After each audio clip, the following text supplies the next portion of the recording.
ہر سال اسپین میں چھری اور نیزوں سے ہزاروں بیل کو ہلاک کر دیتے ہیں اور کہتے ہیں یہ تو محض ہمارا کھیل ہے۔ اسی طرح یہودی ہر سال ہزاروں مرغیوں کو پتھر پہ مار کے مار دیتے ہیں اور کہتے ہیں کہ اس سے ہمارے گناہ معاف ہو جاتے ہیں۔ اسی طرح ڈنمارک پہ ہر سال ایک میلہ لگتا ہے اور ان کا ایک تہوار ہوتا ہے مہرجان، جس میں ہزاروں ڈولفن کو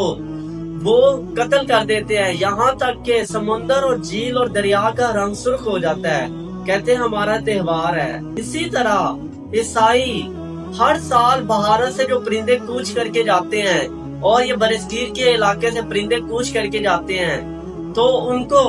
ہلاک کر کے کھا جاتے ہیں اور کہتے ہیں کہ یہ ہمارا مقبول ترین کھانا ہے۔ تو یہ جب کرتے ہوئے لوگوں کو اور جو کچھ اسلام مخالف دشمن ہیں ان کو رحم نہیں آتا،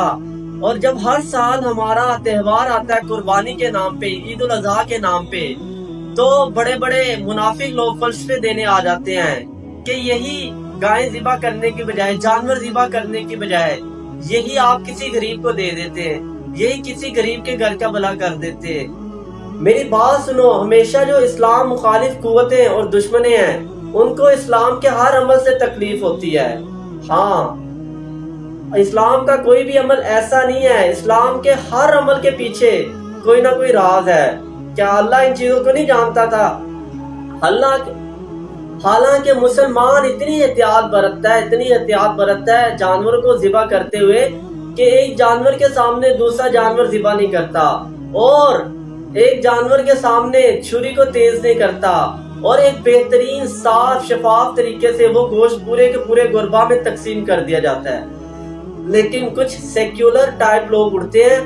اور جن کو دین اور مذہب کا پتہ نہیں ہوتا اور فتوے دینا شروع کر دیتے ہیں۔ اچھا، اب تو حالات اس طرح کے ہیں، اب غربت ہے، اب ہماری معیشت اچھی نہیں ہے، تو کیوں نہ یہ قربانی کے پیسے غربا میں تقسیم کر دیے جائیں۔ دیکھو میری بات سنو، دین ہم نے نہیں بنانا، دین آج سے 1450 سال پہلے حضرت محمد صلی اللہ علیہ وسلم ہمیں دے کر چلے گئے ہیں، اور یہ سنت ابراہیمی ہے جو آج سے ہزاروں سال پہلے اللہ نے خود ہمارے لیے مخصوص کیا ہے۔ دین کبھی بھی اپنی ذات سے گڑنے سے نہیں آتا، جو اپنی ذات سے دین گڑتا ہے اس میں ہمیشہ فتنے فسادات ہوتے ہیں، اور جو ہے یہی اللہ اور اس کے رسول کے احکام کی مان کر چلتا ہے اسی میں خیر ہے، اسی میں برکت ہے، اور یہی ہر سال تکلیف ہوتی ہے جو اسلام اینٹی قوتیں ہیں، جو اسلام مخالف قوتیں ہیں، ان کو اسلام کے ہر عمل سے تکلیف ہوتی ہے، اور وہ اپنے کچھ کرندے، کچھ ایسے نمائندے اور کچھ ایسے منافق لوگ مسلمانوں کے اندر بھیج دیتے ہیں جو کہ عجیب و غریب ان کو فلسفے یاد آ جاتے ہیں اور کہتے ہیں کہ یہ کسی غریب کی بیٹی کی شادی کر دیتے، کسی غریب کا بھلا کر دیتے۔ تو میرا ان سے ایک سوال ہے، کیا اپنے رسم و رواج کرتے ہوئے غریب کی بیٹی یاد نہیں آتی؟ کیا جب اپنے رسم و رواج ہوتے ہیں، شادی ہوتے ہیں، لاکھوں روپیہ لٹا دیتے ہیں اپنے عیش و عشرت کی خاطر، تب اس کو کسی غریب کا احساس نہیں ہوتا؟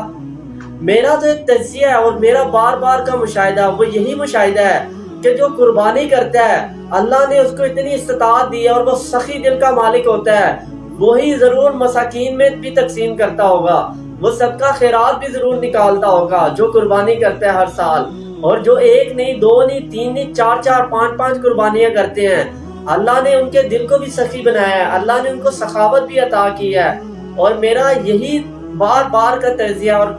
تو کچھ لوگوں کو میں بذات خود جانتا ہوں جو 5 6 10 قربانیاں کرتے ہیں،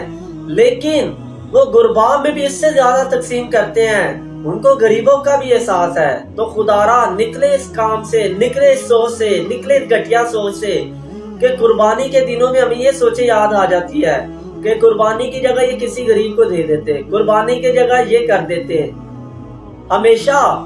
اللہ نے جس چیز میں خیر و برکت رکھی ہے اسی میں ہمیں خیر و برکت ملے گی، اسی میں ہم کامیاب ہوں گے۔ دل کے ببولے جل اٹھے سینے کے انگاروں سے، اس گھر کو آگ لگ گئی گھر کے چراغ سے۔